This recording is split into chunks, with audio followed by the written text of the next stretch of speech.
1 Timóteo 3, 1 a 7, depois 14 a 16, diz assim o texto bíblico. Fiel é a palavra, se alguém aspira ao episcopado, excelente obra almeja. É necessário, portanto, que o bispo seja irrepreensível, esposo de uma só mulher, temperante, sóbrio, modesto, hospitaleiro, apto para ensinar, não dado ao vinho, não violento, porém cordato, inimigo de contendas, não avarento, que governe bem a própria casa, criando os filhos sob disciplina com todo o respeito. Pois se alguém não sabe governar a própria casa, como cuidará da igreja de Deus? Não seja neófito, para não suceder que se ensoberbeça e incorra na condenação do diabo. Pelo contrário, é necessário que ele tenha bom testemunho dos de fora, a fim de não cair no opróbrio e no laço do diabo. Verso 14 agora. Escrevo-te estas coisas, esperando ir ver-te em breve, para que, se eu tardar, fiques ciente como se deve proceder na casa de Deus, que é a igreja do Deus vivo, coluna e baluarte da verdade. Evidentemente, grande é o mistério da piedade. Aquele que foi manifestado na carne, foi justificado em espírito, contemplado por anjos, pregado entre os gentios, crido no mundo, recebido na glória. Esse é o mistério da piedade. Vamos orar. Senhor, queremos te agradecer porque temos a possibilidade de meditar na tua santa palavra, palavra que nos instrui, palavra em que o Senhor se dá a conhecer a nós. O Senhor quer se relacionar conosco mediante a instrução da tua palavra, para que o Senhor não somente esteja ao nosso lado, mas nós também reconheçamos o seu senhorio e nos submetamos à tua pessoa. Ó Deus, neste momento pedimos que, pelo teu Espírito, ilumines a nossa mente, para que possamos entender esta porção e que o Senhor também, desde já, oramos, esteja levantando presbíteros, homens chamados pelo Senhor, que vão liderar a tua casa, liderar a tua igreja conforme o teu querer. Abençoa-nos nessa meditação, é o que nós te pedimos no nome de Jesus. Amém. 1 Timóteo, capítulo 3, versículos 1 a 7, e depois versículos 14 a 16. A liderança da Igreja de Jesus Cristo. Essa primeira carta que Paulo escreveu a Timóteo, Timóteo é um filho na fé do apóstolo Paulo. Porém, mais do que filho na fé, ele também é cooperador do trabalho ministerial do apóstolo Paulo. Um filho na fé que se tornou um pastor.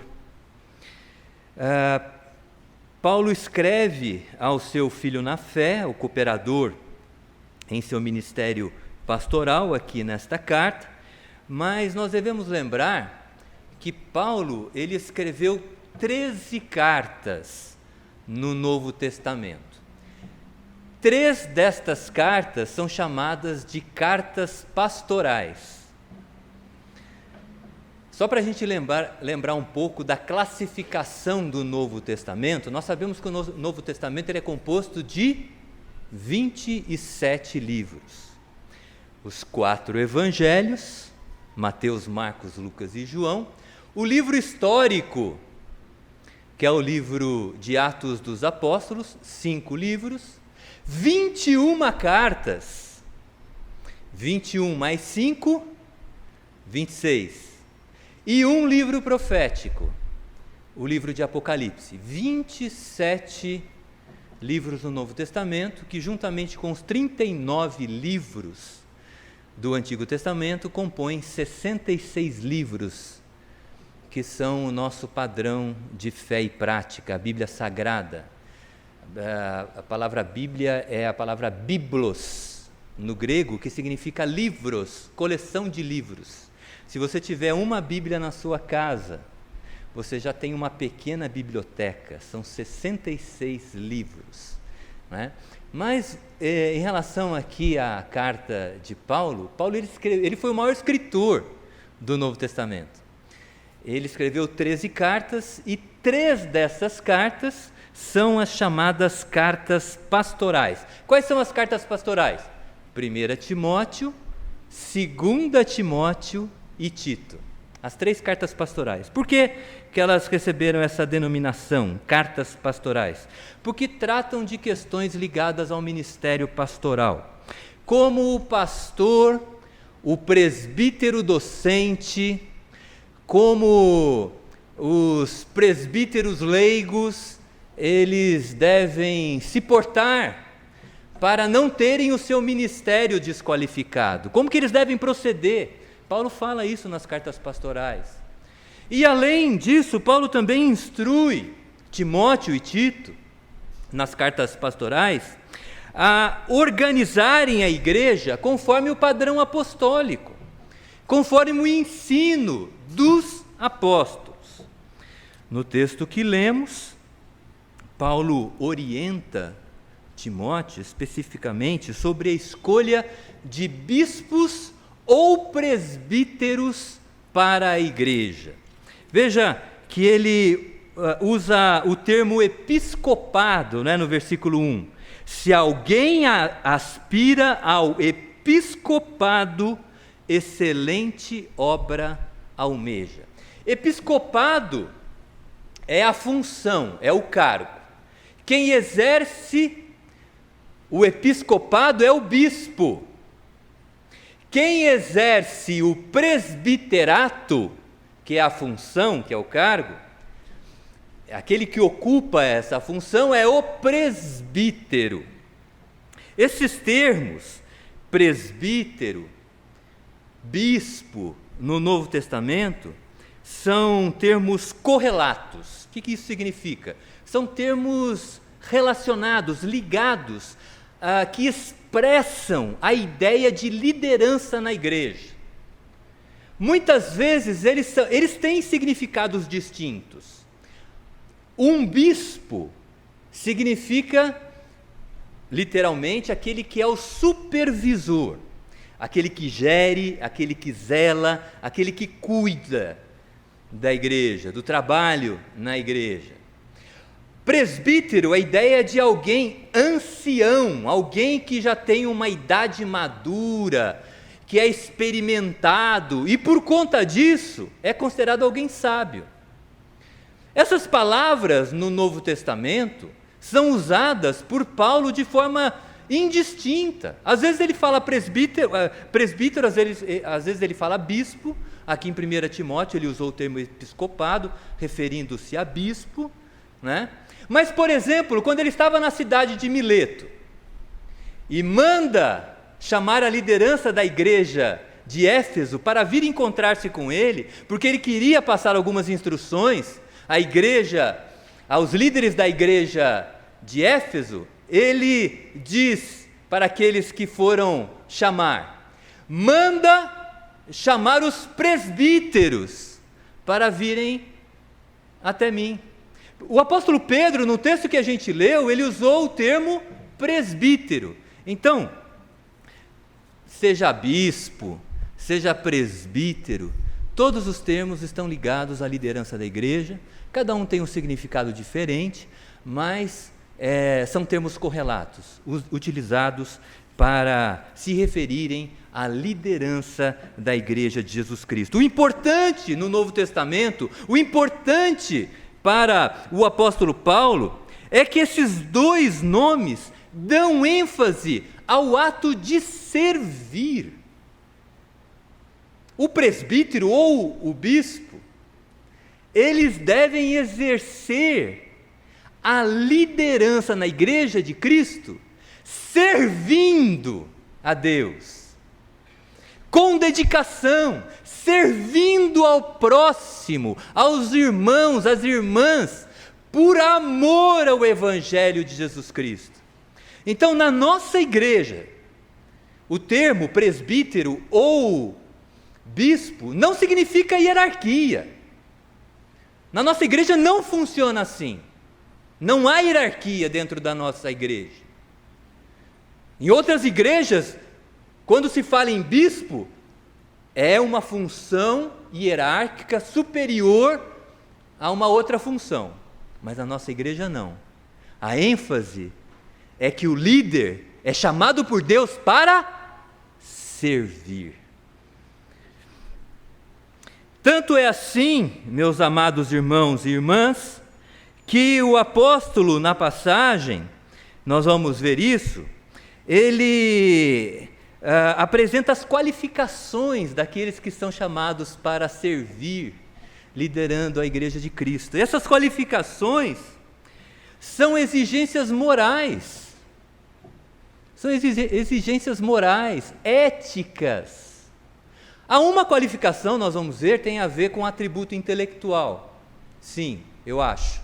Mas as demais, e nós vamos passar uma por uma, são qualificações morais, éticas, ou seja, a ênfase é no caráter do líder, a ênfase é na conduta do líder, a ênfase é na atitude do líder. Não significa que atributos intelectuais não sejam interessantes também para os líderes da igreja. São interessantes, são importantes. Porém, não é isso que Deus requer prioritariamente para o exercício da liderança em sua casa. O que Deus deseja são líderes comprometidos com Ele, que revelem compromisso com Deus em sua conduta, em sua atitude, em seu caráter. E o que vale para os líderes, meus irmãos e minhas irmãs, vale também para os demais membros, viu? Não pensem aqui que nós vamos meditar nas qualificações dos líderes, e você que não é um presbítero ou um bispo, né? Nossa igreja é presbítero, você não é um presbítero, isso não serve para você, porque essas qualificações, elas são úteis para todos os cristãos e todas as cristãs. O líder, ele precisa ser o espelho dessas qualificações.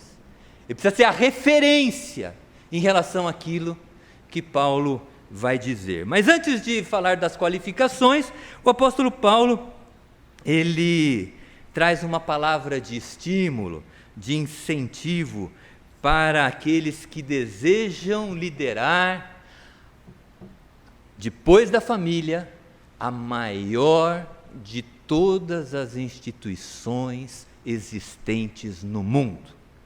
Qual é a maior de todas as instituições existentes no mundo depois da família? É a igreja de nosso Senhor Jesus Cristo. E Paulo, ele começa com uma palavra de incentivo, né? Olha o que ele diz, verso 1: se alguém aspira ao episcopado, excelente obra almeja. O aspirante ao episcopado ou presbiterato, aquele que é chamado para o exercício da liderança na igreja de Jesus Cristo, ele desempenha uma excelente obra. A palavra excelente aqui no grego é a palavra kalos, que significa belo, nobre, algo digno, algo honroso. Exercer o presbiterato é algo digno, algo honroso, algo de grande valor diante de Deus, porque é uma obra ligada ao cuidado de pessoas, é uma obra voltada para o bem das pessoas, de ensino de pessoas, de pastoreio de pessoas, de proteção dessas pessoas contra o erro, de consolo. Esse é o presbiterato. Que obra excelente! Que obra digna, honrosa! Paulo vê essa obra como parte do chamado divino para a vida daquela pessoa. Essa obra reflete o próprio trabalho de Jesus Cristo, que veio para pastorear. Ele é o pastor das almas por excelência. E o presbítero precisa refletir o trabalho de Jesus Cristo. Excelente obra. Aqueles que aspiram, aqueles que desejam, aqueles que querem desempenhar esta obra, excelente obra, aspiram. E essa obra, ela é tão excelente porque guarda relação, inclusive, com as qualificações, que Paulo vai apresentar aqui na passagem. Quais são as qualificações para aquele que quer desempenhar esta obra excelente? O texto diz aqui: é necessário, portanto, que o bispo ou presbítero seja irrepreensível. O que quer dizer irrepreensível? Certamente não significa que ele precisa ser perfeito, porque o Evangelho nos ensina que todos nós, líderes e não líderes, somos imperfeitos.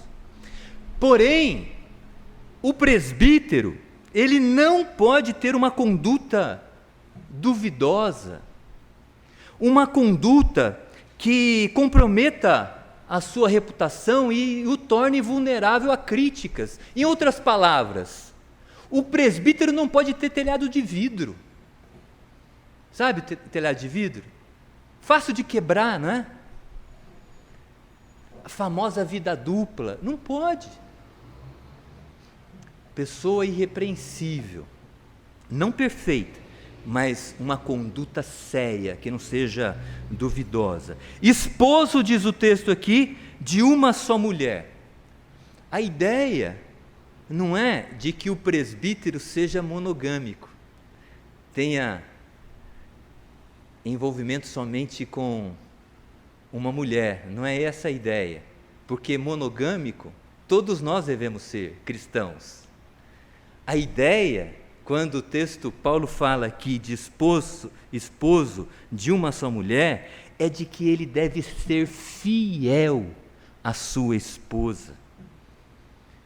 Por incrível que pareça, e vocês sabem disso, infelizmente, não é incomum ouvirmos acerca de presbíteros, incluindo os pastores, que também são presbíteros docentes, aqueles que ensinam, mas presbíteros, pastores, que são os presbíteros docentes, que são casados com uma só mulher.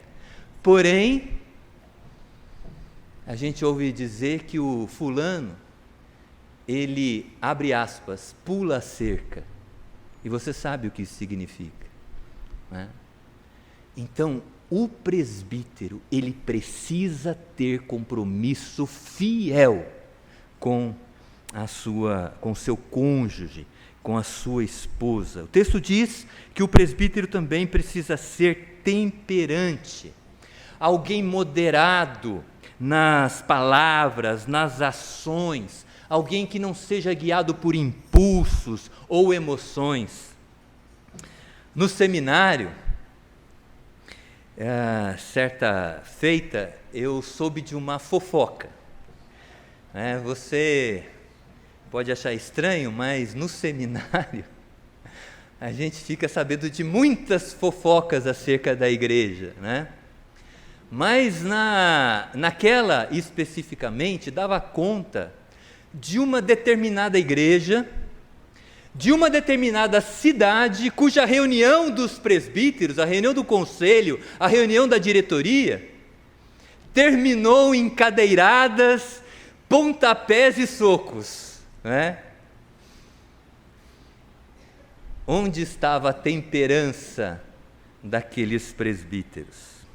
Um presbítero, ele precisa, segundo o texto, ser sóbrio, ter discernimento, capacidade de avaliar as situações. Um presbítero precisa ser modesto, diz o texto, uma pessoa discreta, que evita chamar atenção para si, alguém que não seja extravagante, alguém que não seja exibicionista.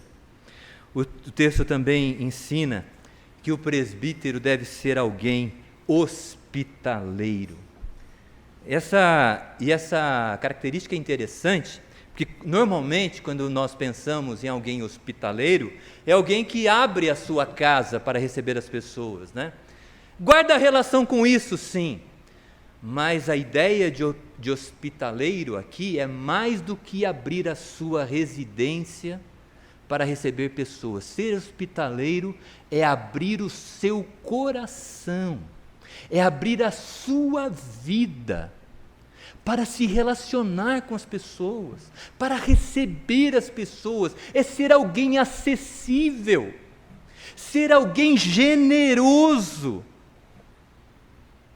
alguém sim que acolhe as pessoas necessitadas, mas também recebe de modo generoso, afetuoso, os visitantes na igreja. O presbítero precisa ser hospitaleiro. E aqui eu acho que entra o próximo atributo, né, a próxima qualificação, guarda relação com a intelectualidade, né, um atributo, uma qualificação intelectual. Alguém apto para ensinar.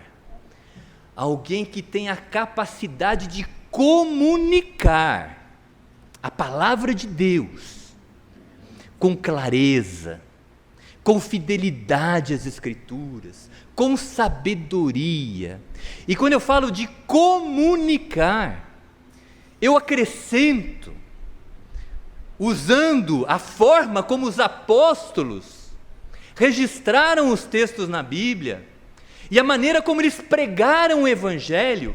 Eu diria que um presbítero é chamado para comunicar a palavra de modo persuasivo. O que significa isso? Nós, quando comunicamos a palavra de Deus, nós não queremos simplesmente que as pessoas adquiram conhecimento da Escritura. O nosso desejo, apesar de sabermos que não depende de nós, é que a vida dessas pessoas que nós comunicamos a palavra de Deus seja transformada. Seja transformada. Isso é comunicar com persuasão. Apto para ensinar. Nós não vamos só nos relacionar com o ensino bíblico de uma forma distante. Compreenda aí, Moisés abriu o Mar Vermelho, Davi, ele reinou sobre Israel, não. Apto para ensinar, comunicar as verdades bíblicas, para que aquelas pessoas que ouvem estas verdades, pela ação do Espírito Santo na vida delas, tenham a vida transformada. Chama muito a minha atenção um texto lá de Atos, em que o governador Festo, governador da província da Cesareia, ele convoca uma audiência, manda chamar o rei Agripa, a sua esposa Berenice, outras pessoas, chamam o apóstolo Paulo, porque o apóstolo Paulo apelou para ser julgado pelo tribunal de César. E Festo não tinha o que escrever para justificar o encaminhamento para o tribunal de César. Então ele convocou essa reunião, né? As pessoas ali, o rei Agripa para ajudá-lo a formular essa petição para encaminhar para o tribunal de César, colocou Paulo no meio deles e deu a palavra para Paulo. O que Paulo fez? O que Paulo fez? Diante do governador, diante do rei, da mulher dele e de outras pessoas lá que estavam na audiência, o que ele fez? Pregou o Evangelho. Pregou o Evangelho de Jesus Cristo.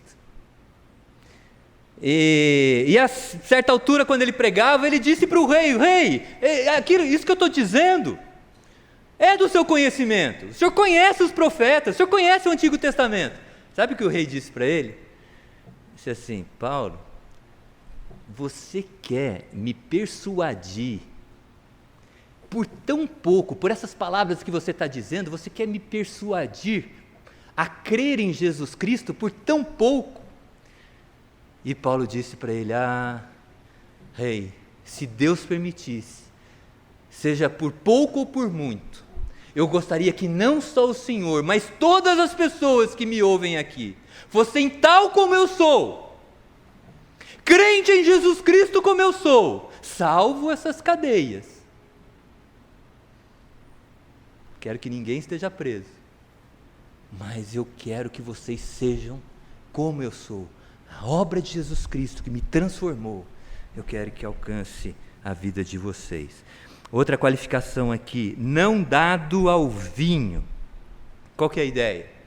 Não ser dominado nem dependente do vinho, da bebida alcoólica. Então, por esse texto, nós podemos entender que não há proibição na Bíblia em relação ao uso de álcool. Não seja dado ao vinho. Em outra parte, não seja dado a muito vinho.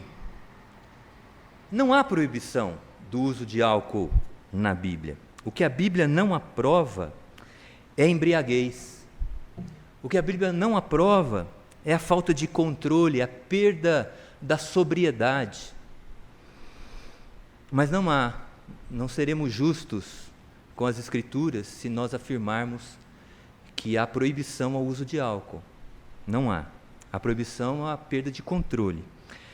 Agora, particularmente, quando eu vejo esse texto, eu me lembro da minha vida pregressa, antes de conhecer o Evangelho de Cristo. E quando eu lembro de como eu vivia antes de conhecer o Evangelho de Cristo, respeitando todos aqueles que fazem uso do álcool sem perderem o controle, respeitando essas pessoas, eu particularmente decidi pela abstinência total. Mas o texto diz aqui: o presbítero não deve ser dado ao vinho. Não violento, porém cordato. O presbítero não pode ser alguém explosivo, que faça uso da intimidação física. Você pensa que levanta, aquele presbítero que faz musculação, A garotada fala, o marombado, ele levanta: você está falando comigo? Faz uso de palavras agressivas, ofensivas. Não, o presbítero não pode agir desta forma, intimidação física, verbal. Deve ser cordato, alguém que busca resolver os conflitos no diálogo, diálogo respeitoso, tem a disposição para ceder, para se chegar a um consenso. Sabe, meus irmãos, quando eu começo a meditar nessas atribuições, nessas qualificações do presbítero, enquanto eu estava pensando nisso, eu cheguei à conclusão: olha, acho que eu vou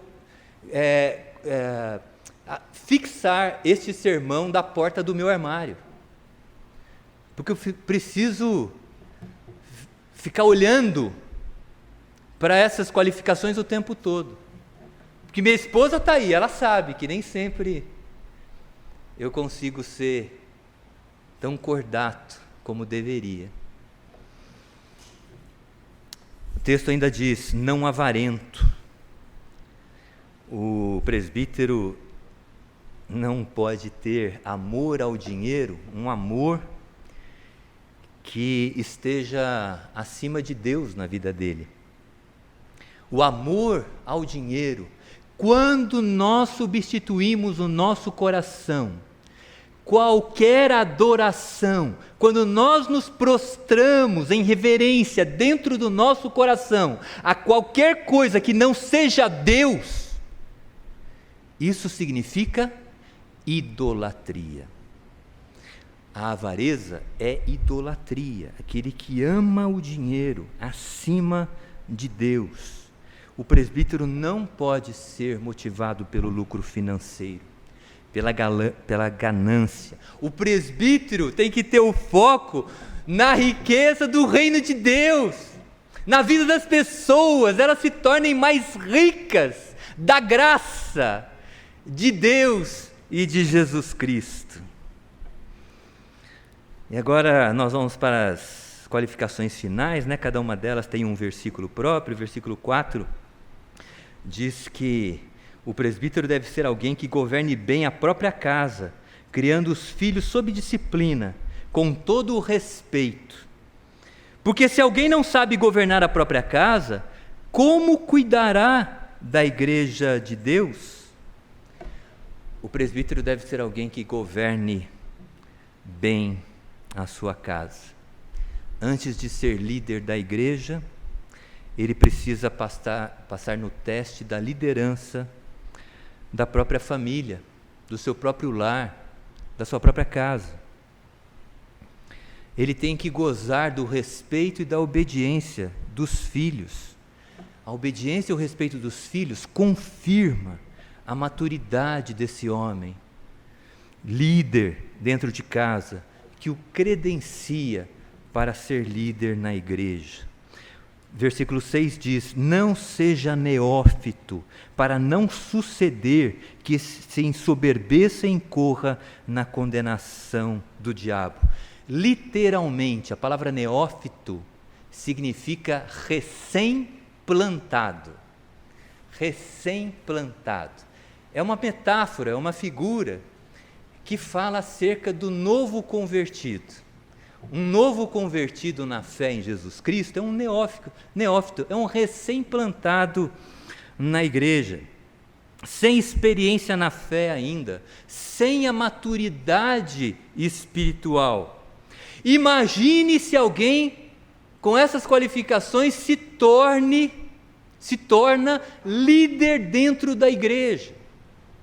Uma pessoa sem experiência na fé, sem maturidade espiritual. Por isso Paulo diz: não seja neófito. Não seja neófito, porque a tendência do neófito não é uma certeza, mas a predisposição do neófito é se orgulhar. Olha, cheguei na igreja, agora já sou líder dela. Olha como eu sou bom. E aí, ele incorre, como disse o apóstolo Paulo, na soberba e na condenação do diabo. Qual foi a condenação do diabo? O orgulho. Querer ser igual a Deus. Querer ser maior do que ele é. Então, não seja neófito. Qualificação negativa aqui, né? Para não ser. Pelo contrário, a última das qualificações, não é? Pelo contrário, é necessário que ele tenha bom testemunho dos de fora, a fim de não cair no opróbrio e no laço do diabo. Um presbítero não pode ter boa reputação, boa imagem, uma imagem reconhecida, somente dentro da igreja, mas também fora dela, na sua família, na vizinhança, no trabalho, nos ambientes públicos. Boa reputação dentro e fora da igreja, para que ele não caia no laço do diabo. O que é o laço do diabo? É a armadilha, a cilada que o diabo impõe para que o líder da igreja caia. E assim ele caia no opróbrio. O que é o opróbrio? Na desonra, na vergonha, no vexame. Aqui na igreja, todo mundo me vê um pastor, alguém que trata com gentileza a sua esposa, que governa bem o seu lar, mas chega em casa, eu falo alto com a minha esposa, eu sou agressivo com ela, eu bato nos meus filhos, bato nas minhas filhas de uma maneira irada.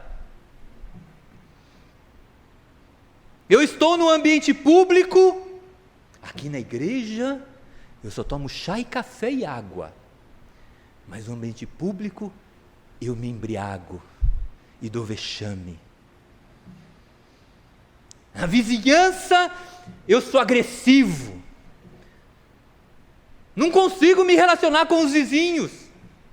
Não. O presbítero tem que ser alguém que tenha boa reputação dentro da igreja e fora dela, para não cair no opróbrio e na armadilha do inimigo de Deus. E agora o texto termina com uma declaração que eu acho incrível. Nós já meditamos, né?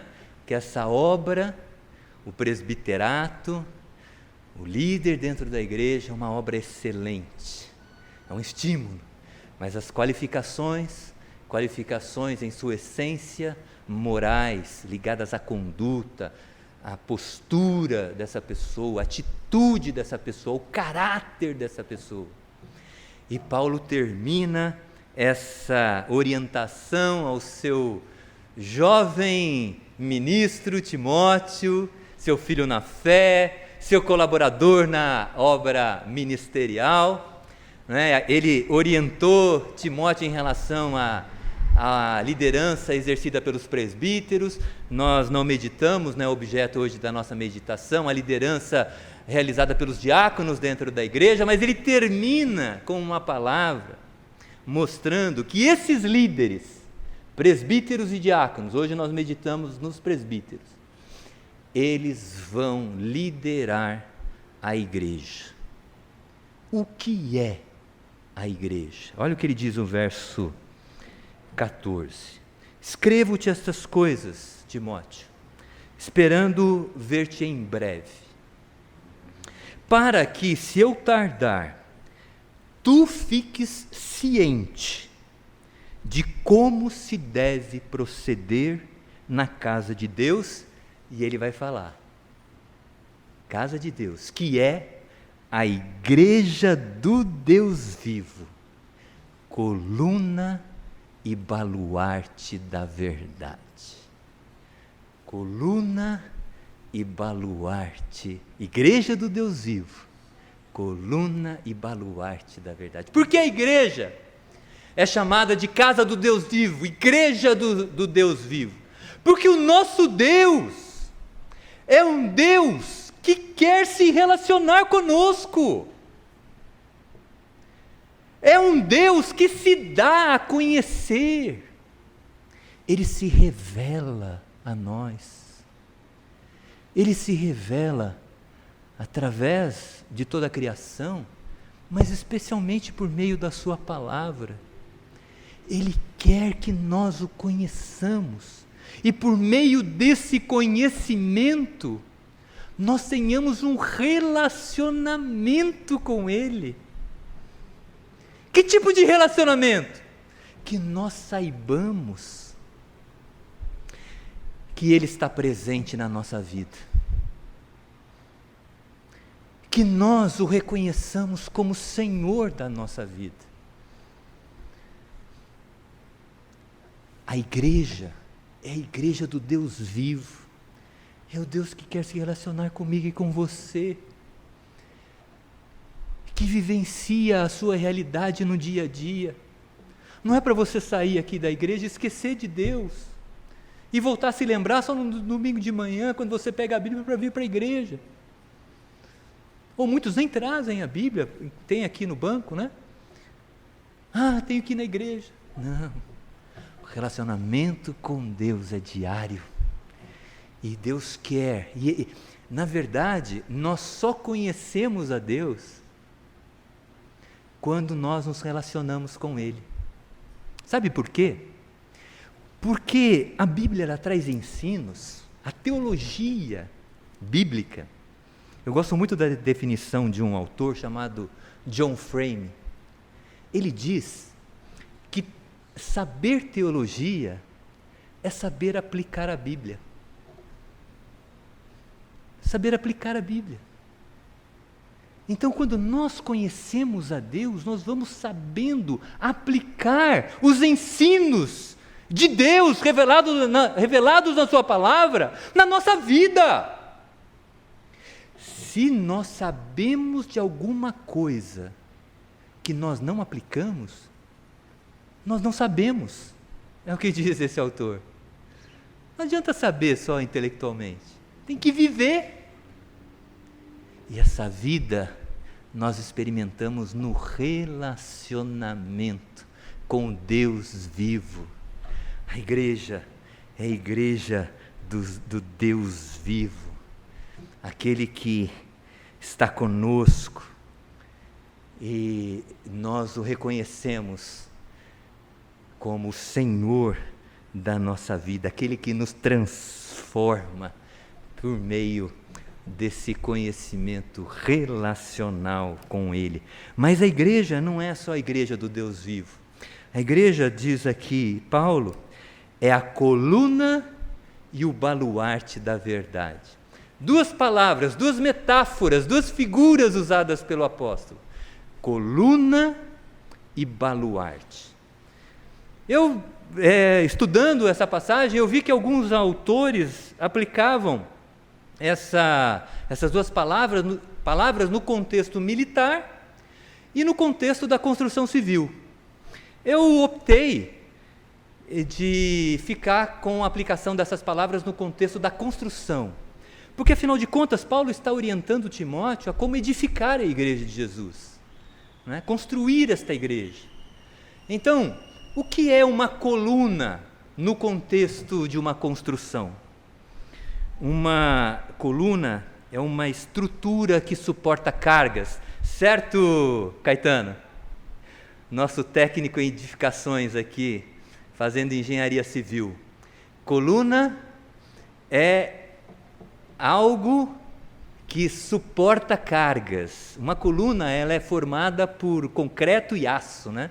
Para suportar as cargas da edificação. E o que é um baluarte? Na construção civil, o baluarte é um muro de proteção.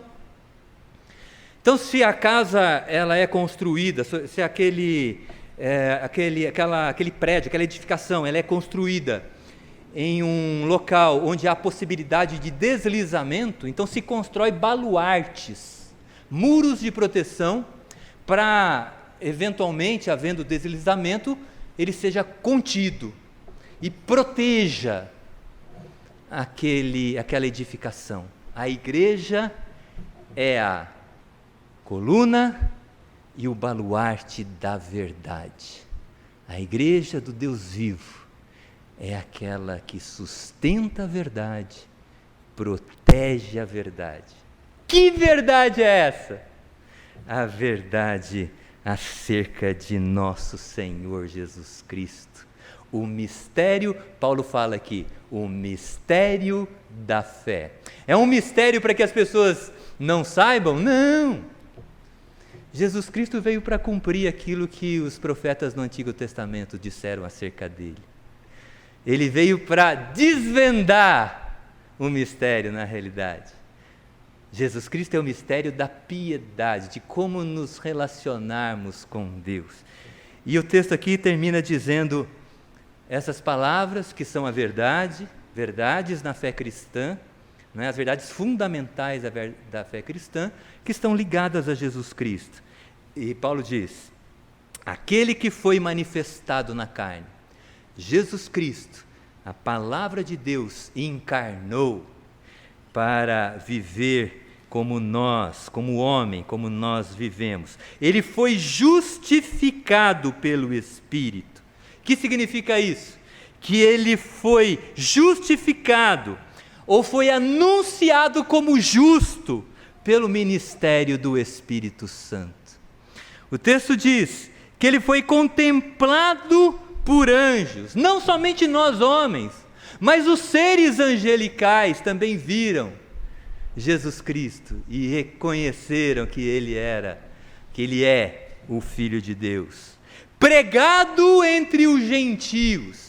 Ele não foi pregado somente entre os judeus. Paulo era judeu, mas ele foi pregado também entre os não-judeus. Ele foi pregado a todas as nações. Ele tem sido pregado a todas as nações, Muitos creram nele, porque o texto diz aqui, foi crido no mundo e recebido na glória. Depois de viver como nós, ele morreu na cruz, pagou o preço dos nossos pecados, ressuscitou, ascendeu aos céus e um dia voltará. O mistério da piedade é Jesus Cristo. A igreja é coluna e baluarte dessa verdade. Sustenta e protege a verdade acerca de Jesus Cristo. A igreja que é a igreja do Deus vivo. Nós vamos eleger presbíteros para esta igreja. O pastor estava orando agora há pouco, lá antes de subirmos, né? Que nós desejamos que essa assembleia seja uma assembleia realizada com tranquilidade, de modo pacífico, e que Deus nos dê a sabedoria para eleger homens que não são perfeitos. O irrepreensível não é ideia de alguém perfeito, mas que tem uma reputação conforme o ensino das Escrituras e que vai liderar a igreja de Jesus Cristo. Eles vão liderar a igreja e contam com o apoio de vocês também, aqueles que serão liderados. Como deve ser feito esse apoio? Você deve orar pelos presbíteros da igreja. Acredito que você já faça isso, mas se você não fizer ainda, ore pelos presbíteros da igreja. E assim a nossa igreja será grandemente abençoada. Esse é o nosso desejo. A bênção do povo de Deus, a edificação da igreja, a igreja do Deus vivo, coluna e baluarte da verdade que é Jesus Cristo. Deus nos abençoe.